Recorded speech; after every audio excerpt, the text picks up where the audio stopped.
बस जो म्यूजिशियंस वाला टेक्स्ट है वो मैंने थोड़ा सा नीचे की तरफ दिया है, ताकि ये जो एस है ये इस सर्कल के पीछे हो, और ये सर्कल कहाँ है, यहाँ है।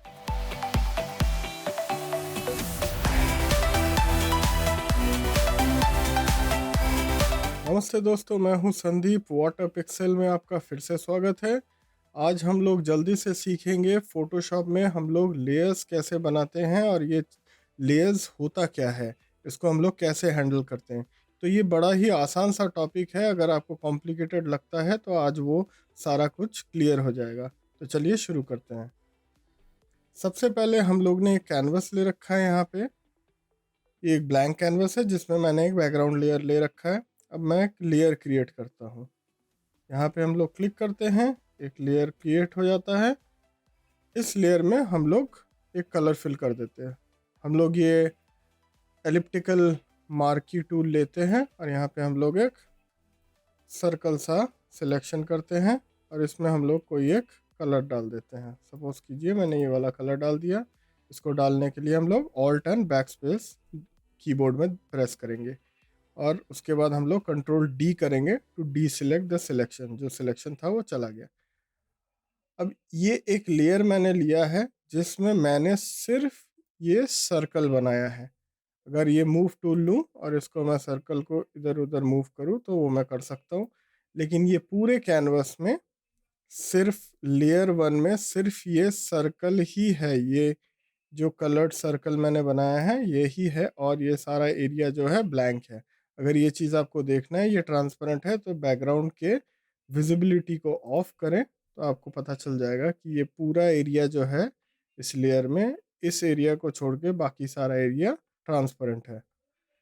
अब हम लोग दूसरा लेयर लेते हैं और यहाँ पे हम लोग एक रेक्टेंगुलर मार्की टूल से एक दूसरे शेप को ड्रॉ करते हैं, कुछ भी। यहाँ पे एक दूसरा कलर ले लेते हैं, सपोज ब्लू ले लेते हैं। ओके करते हैं, alt back space and then control D to deselect the selection. अब इस वाले लेयर में मैंने ये ब्लू वाला शेप क्रिएट किया है, और यहाँ देखिए ये सिर्फ ब्लू वाला ही है।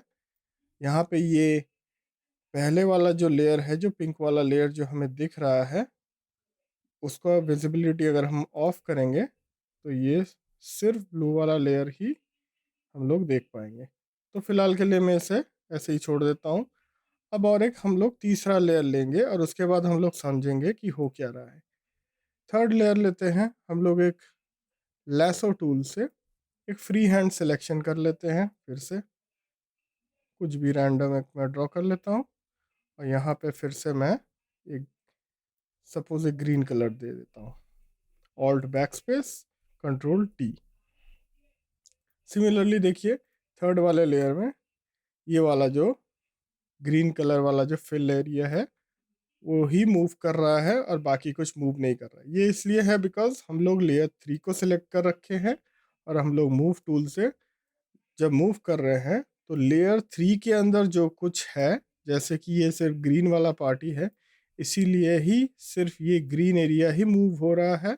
बाकी ये सारे दोनों जो शेप्स हैं, ये सर्कल और ये जो रेक्टेंगल, ये मूव नहीं हो रहा है बिकॉज हम लोग लेयर 3 को सिलेक्ट किए हैं। अगर लेयर 2 को सिलेक्ट करके मूव टूल से मूव करते तो ये ब्लू वाला सिलेक्ट होता। सिमिलरली लेयर 1 को करेंगे तो ये सर्कल्स इधर उधर हम मूव कर पाएंगे। अब देखिए दोस्तों, अब मैं इन तीनों लेयर्स के ऑर्डर को आपको समझाता हूँ। ये ऑर्डर्स ये है कि सपोज इन लेयर को आप डायरी के पेजेस की तरह पकड़िए। ये सपोज कीजिए ये जो सबसे सामने वाला लेयर है ऊपर में जो है, सपोज कीजिए उसको हम लोग पेज 1 दे देते हैं, डायरी का जैसे पेज 1। इसको हम लोग पेज 2 दे देते हैं, इसको हम लोग पेज 3 दे देते हैं। पर अब देखिए जब हम लोग डायरी के फर्स्ट पेज में होते हैं तो हमें सेकंड और थर्ड पेज नज़र नहीं आता, क्योंकि डायरी का जो फर्स्ट पेज है वो ऑलरेडी ओपेक है, उसके पीछे वाला चीज़ हमें नहीं दिख रहा है। सिमिलरली जब हम लोग सेकंड पेज में, डायरी के सेकंड पेज में जाते हैं तो हमें सेकंड पेज ही नज़र आता है, थर्ड पेज नज़र नहीं आता। सिमिलरली अगर आप इसको पकड़ेंगे तो देखिए यहाँ पे हम पहले पेज या सबसे ऊपर वाले जो लेयर को अगर पकड़ेंगे, हम लोग ये ग्रीन वाला हिस्सा देख पा रहे हैं, लेकिन उसके साथ साथ हम लोग ये सर्कल और ये रेक्टेंगल भी देख पा रहे हैं, बिकॉज ये जो पहला वाला लेयर है, जो सबसे ऊपर वाला लेयर है जिसको हमने पेज 1 कंसिडर किया है, वो जो है वो सिर्फ इतने ही एरिया में इसका फिल है, इतने ही एरिया में इसका ग्रीन कलर दिया हुआ है, बाकी सारा एरिया जो है वो ट्रांसपेरेंट है। इसीलिए हमें ग्रीन के अलावा ये सर्कल और ये ब्लू भी नज़र आ रहा है।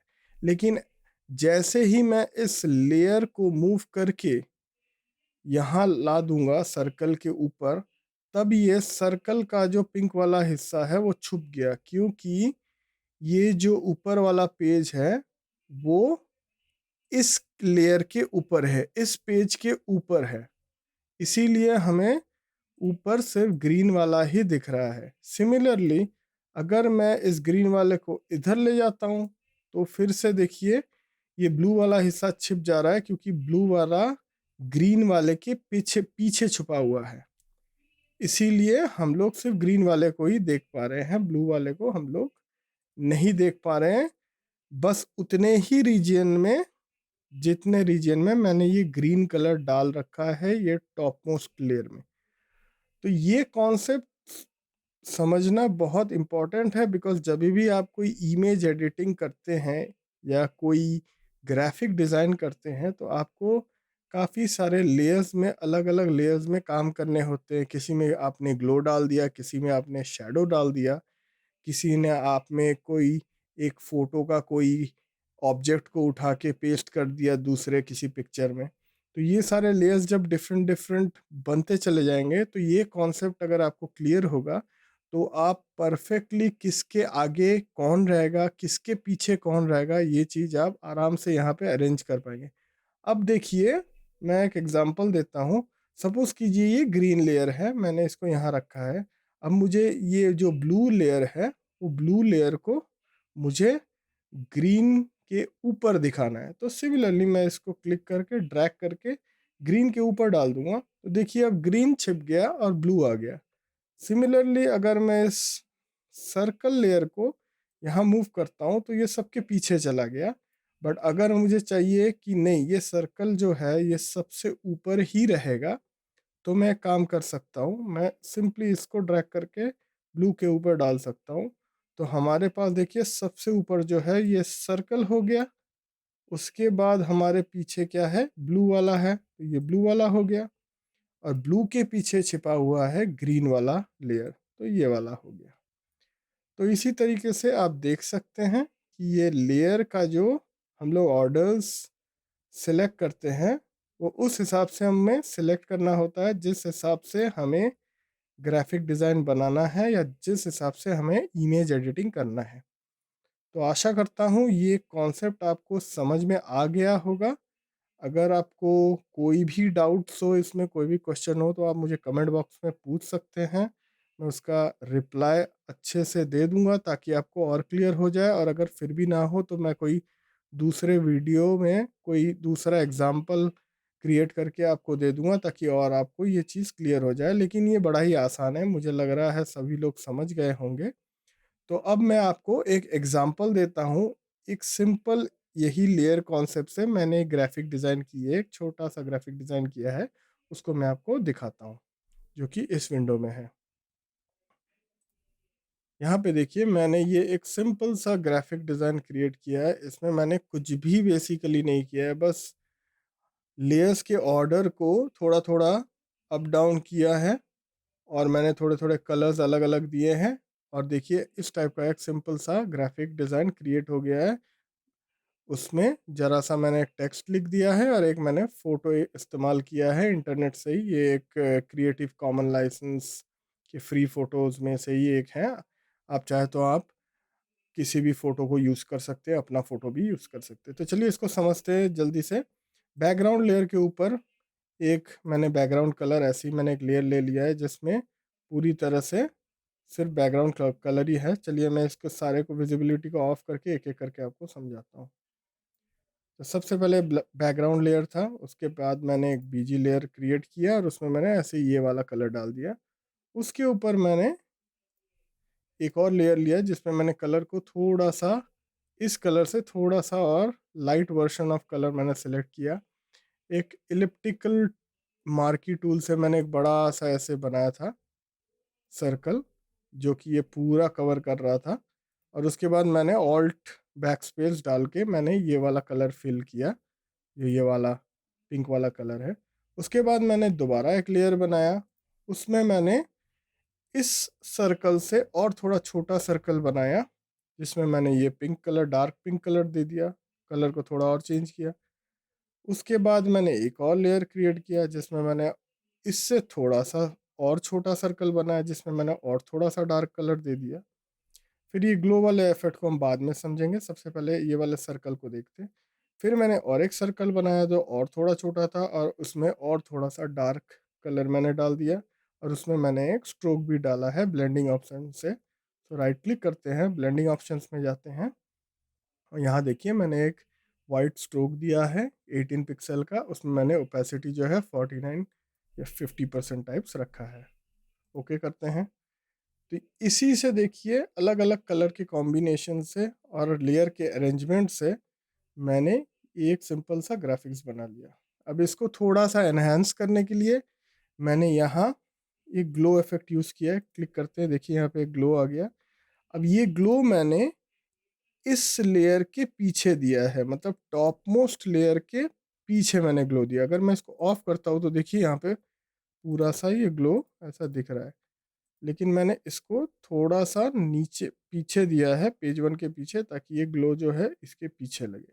उसके बाद मैंने एक फ़ोटो लगा दिया है, और उसके बाद मैंने टेक्स्ट लिखा है। एक टेक्स्ट मैंने लिखा है म्यूजिशियंस, दूसरा मैंने लिखा है प्रोफाइल। प्रोफाइल वाला सबसे ऊपर है क्योंकि प्रोफाइल बिल्कुल सबके ऊपर ही दिख रहा है।